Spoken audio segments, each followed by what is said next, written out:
بسم الله الرحمن الرحيم. السلام عليكم ورحمة الله وبركاته. الحمد لله رب العالمين والصلاة والسلام على أشرف المرسلين وعلى آله وصحبه وسلم. إن الحمد لله نحمده ونستعينه ونستغفره ونؤمن به ونتوكل عليه ونعوذ بالله من شرور أنفسنا ومن سيئات أعمالنا. من يهده الله فلا مضل له ومن يضلل فلا هادي له. وأشهد أن لا إله إلا الله وحده لا شريك له وأشهد أن محمدا عبده ورسوله. கண்ணியமானவர்களே, அல்லாஹ் நல்லடியார்களே, தாய்மார்களே, சகோதர சகோதரிகளே, அல்லாஹ்வுடைய மகத்தான கிருபையினால் நாம் அனைவரும் 7 நோன்பை நிறைவு செய்துவிட்டு 8வது இரவு தொழுகையான தராவீஹ் தொழுகையை தொழுதுவிட்டு அல்லாஹ்வுடைய திருப்பொருத்தத்திற்காக வேண்டி நாம் எல்லாம் அமர்ந்திருக்கிறோம். அல்லாஹ் தஆலா இந்த அமர்வை ஏற்றுக்கொள்வானாக. நாம் பகலில் போன்ற நோன்புகளையும் இரவில் உள்ள தொழுகைகளையும் நாம் ஓதிய கேட்ட அனைத்து இறைவசனங்களும் அல்லாஹ் தஆலா நிறைவான நற்கூலியை தருவானாக. இந்த ரமலானில் நம்மிடமிருந்து ஏற்பட்ட சிறிய பெரிய அனைத்து தவறுகளையும் அல்லாஹ் தஆலா மறைத்து மன்னித்து அனைத்து நன்மைகளாக நமக்கு மாற்றித் தருவானாக. மீதி இருக்கக்கூடிய அனைத்து நோன்புகளையும் உடல் ஆரோக்கியத்தோடு பரிபூர்ண சுகத்தோடு முழுமையாக இந்த ரமலான் மாதத்தை அடைவதற்கும் நோன்பதற்கும் அல்லாஹ் தஆலா நமக்கெல்லாம் ஆதரவுவானாக. அல்ஹம்துலில்லாஹ். கண்ணியமானவர்களே, அல்லாஹ் நல்லடியார்களே, அவர் வருவார்.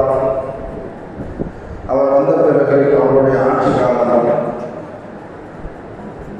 கிட்டத்தட்ட 7 ஆண்டுகள் 9 ஆண்டுகள் இருக்கும் என்று நபி ஸல்லல்லாஹு அலைஹி வஸல்லம் அவர்கள் சொல்லி காட்டினார்கள். அவர் என்னுடைய வம்சத்திலிருந்து வருவார், என்னுடைய மகள் ஃபாத்திமா ரலியல்லாஹு தஆலா அவர்களுடைய வம்சத்திலிருந்து வருவார் என்பதாக ஸல்லல்லாஹு அலைஹி வஸல்லம் அவர்கள் சொல்லி காட்டினார்கள். அவர்கள் தான் மஹ்தி அலைஹிஸ்ஸலாம் அவர்கள். அவர்களுடைய ஆட்சி மிகப்பெரிய ஒரு பொற்காலமான ஆட்சியாக இருக்கும். அவர் வருவதற்கு முன்பாக இந்த மக்களை ஆட்சி செய்த மன்னர்களும் ஆட்சியாளர்களும் மிகப்பெரிய அநீதக்காரர்களாகவும் அக்கிரமக்காரர்களாகவும் சர்வாதிகார ஆட்சியை இந்த மக்களுக்கு நடத்தி கொண்டிருப்பார்கள். மஹ்தி அலைஹிஸ்ஸலாம் அவர்கள் எப்பொழுது இந்த உலகத்திற்கு வருவார்களோ அவர் வந்த பிறகு இந்த உலகத்தை நீதமானதாக நேர்மையான ஆட்சியாக இந்த மக்களை ஆட்சி செய்வார்கள். நபி ஸல்லல்லாஹு அலைஹி வஸல்லம் அவர்கள் சொல்லி காட்டுவார்கள், மஹ்தி அலைஹிஸ்ஸலாம் அவர்கள் எப்பொழுது இந்த உலகத்திற்கு மன்னராக ஒரு ஆட்சி பீடத்தினுடைய கலீஃபாவாக அறிவிக்கப்படுவார்களோ அதன் பிறகு அல்லாஹ் தஆலா இந்த உலகத்தில் மழை பெய்ய செய்வார். குர்ஆனிலும் சரி ஹதீஸிலும் சரி அல்லாஹ் தஆலா இந்த உலகத்தை செழிப்பாக ஆக்குவதற்கு முதல் காரணமாக மழையை தான் சொல்லுவோம். அதே மாதிரி மஹ்தி அலைஹிஸ்ஸலாம் அவர்களுடைய ஆட்சி கட்டில் ஏறின பிறகு அல்லாஹ் தஆலா இந்த உலகத்தில் மழை பெய்ய செய்து பூமியை செழிப்பாக்கி அதன் காரணமாக கால்நடைகள் எல்லாம் பெருகும். மாத்திரமல்ல, மக்கள் அனைவரும் செல்வந்தர்களாக மாறுவார்கள் என்பதாக ஸல்லல்லாஹு அலைஹி வஸல்லம் அவர்கள் சொல்லி காட்டுவார்கள். எந்த அளவுக்கு மக்கள் செல்வந்தர்களாக மாறுவார்கள் என்பதாக ஸல்லல்லாஹு அலைஹி வஸல்லம் அவர்கள் உதாரணத்துக்கு சொல்லி காட்டும்போது மஹ்தி அலைஹிஸ்ஸலாம் அவர்கள் இந்த உலக மக்களுக்கு பொது அறிவிப்பு செய்வார்கள். யாருக்காவது பொருளாதார தேவை இருந்தால், பொருளாதார அடிப்படையில் யாருக்காவது தேவை ஏற்பட்டால் எங்களிடத்தில் வந்து பெற்றுக்கொள்ளலாம், எங்கள் அரசிடமிடம் வந்து பெற்றுக்கொள்ளலாம் என்பதாக மஹ்தி அலைஹிஸ்ஸலாம் அவர்கள் அறிவிப்பு செய்வார்கள் என்பதாக. இந்த அறிவிப்பு வந்து பொய்யான அறிவிப்பு. கிட்டத்தட்ட 2014 நாங்கள் ஆட்சிக்கு வந்தால் கருப்பு பணத்தை வைத்திருக்கிறோம், இந்திய மக்களினுடைய ஒவ்வொரு குடிமக்களுடைய வங்கி கணக்கிலும் 15 லட்சம் போடுவோம். இப்போ கேட்டால் நாங்கள் அதெல்லாம் ஒன்றுமே செய்யலை. இது ஒவ்வொரு ஆட்சிக்கும் நாங்கள் இந்த வருஷம் ஆட்சிக்கு வந்தால் பெட்ரோல் விலையை குறைப்போம், கேஸ் விலையை குறைப்போம். கிட்டத்தட்ட 2 மாதத்துக்கு எந்த தொந்தரவும் இல்லாமல் போயிட்டே இருக்கும். எத்தனாம் தேதி தேர்தல் அறிவிப்பும் வந்துருச்சு. ஆனால் மஹ்தி அலைஹிஸ்ஸலாம் அவர்கள் குடிமக்களுக்கு அறிவிப்பு செய்வார்கள், யாருக்கு பொருளாதார அடிப்படையில் தேவை ஏற்பட்டாலும் எங்களிடத்தில் வந்து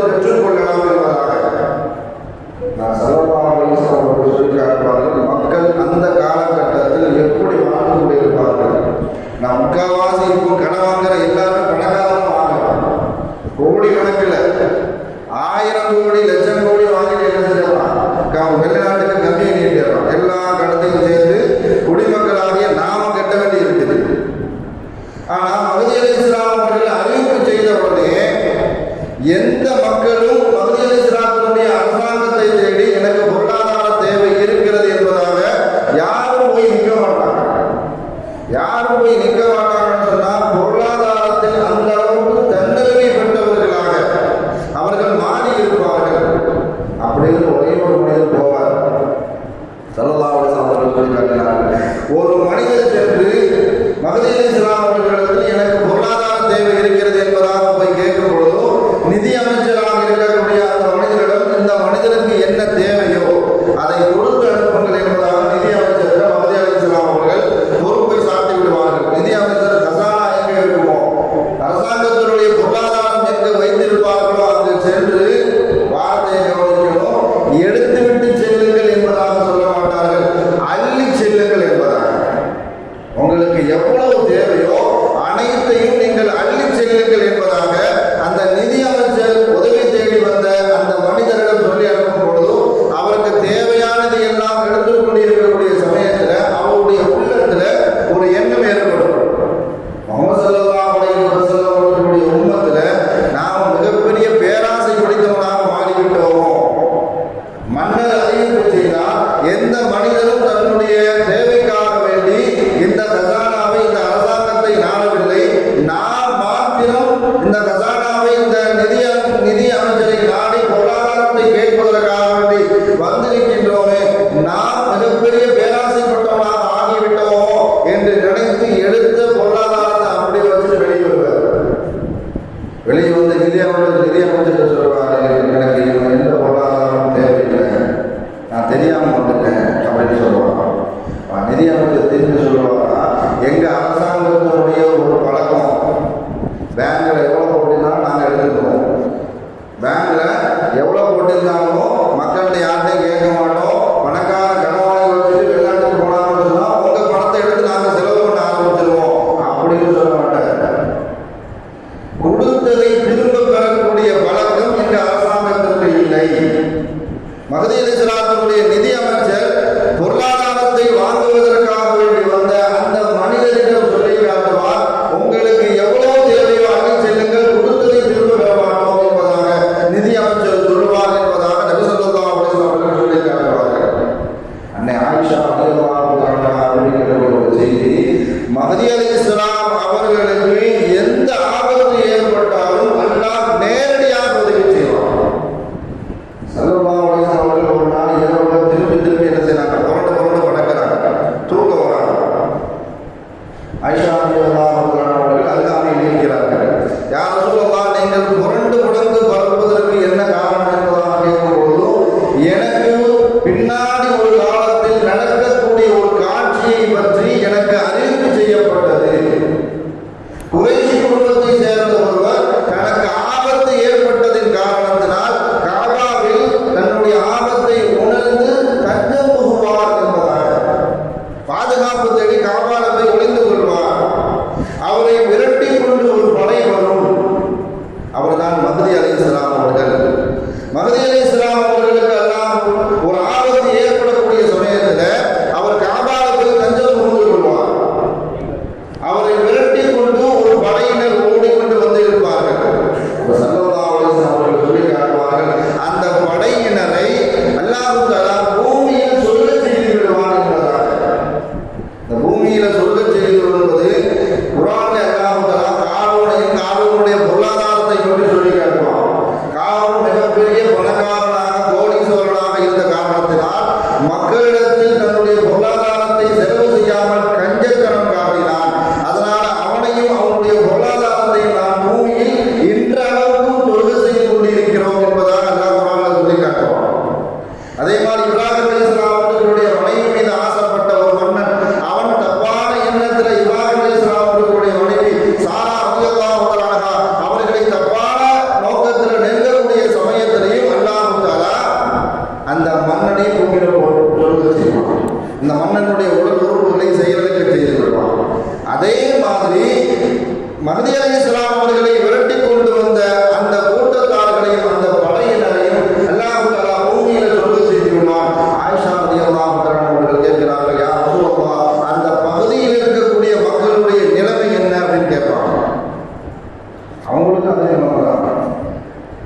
எந்த படையினர் மஹ்தி அலைஹிஸ்ஸலாம் அவர்களை துரத்தி கொண்டு வந்தார்களோ அவர்கள் சொர்க்கப்படுவது போலவே அந்த பகுதியில் இருக்கக்கூடிய நல்லவர்களும் சொர்க்கப்படுவார்கள். ஒரு பழமொழி சொல்லுவாங்கல்ல, நல்லோருக்கு பெய்யும் மழை கொள்ளோருக்கு. பழமொழி என்ன சொன்னா, நல்லவன் கெட்டவன் அதெல்லாம் பார்த்து மழை பெய்யாது. மழை எல்லாத்துக்கும் பொதுவாக பெய்யும். ஆனா அதுல பாதிக்கப்படுறது நன்மை அடைகிறது யார் கேட்கணும்னு சொன்னா அவர்களுடைய எண்ணத்திற்கு ஏற்ப. அதே மாதிரி தான் ஸல்லல்லாஹு அலைஹி வஸல்லம் அவர்கள் சொல்லி காட்டுவார்கள், அந்த தீயவர்களும் பூமியில் சொர்க்கப்படுவார்கள், அந்த பகுதியில் இருக்கக்கூடிய மக்களும் சொர்க்கப்படுவார்கள். கியாமத்தில் அல்லாஹ் தஆலா அவர்களை எழுப்பப்படும் பொழுது அவர்களுடைய எண்ணம் எப்படி இருக்குமோ அந்த எண்ணத்திற்கு ஏற்ப அல்லாஹ் தஆலா அவர்களை எழுப்புவார். கிட்டத்தட்ட 7 ஆண்டு காலம் அல்லது 9 ஆண்டு காலம் மஹ்தி அலைஹிஸ்ஸலாம் அவர்கள் இந்த உலகத்தில் மிகப்பெரிய செழிப்பான சுபிட்சமான நேர்மையான ஒரு ஆட்சியை செய்து கொண்டிருப்பார்கள். அப்பொழுதுதான் அறிவிப்பு செய்யப்படும், அவன் வந்துவிட்டான். ஈராக்குக்கும் சிரியாவுக்கும் மத்தியில் உள்ள குராசான் என்ற ஒரு பகுதி, அந்த பகுதியில் இருந்து அவன் வந்துவிட்டான் என்ற செய்தி மஹ்தி அலைஹிஸ்ஸலாம் அவர்களுக்கு அறிவிக்கப்படும். அவன் யார் என்பதை பற்றி இன்ஷா அல்லாஹ் நாளை மனிதனம் பார்ப்போம். இன்றைய திக்கிற்கு போயிருப்போம்.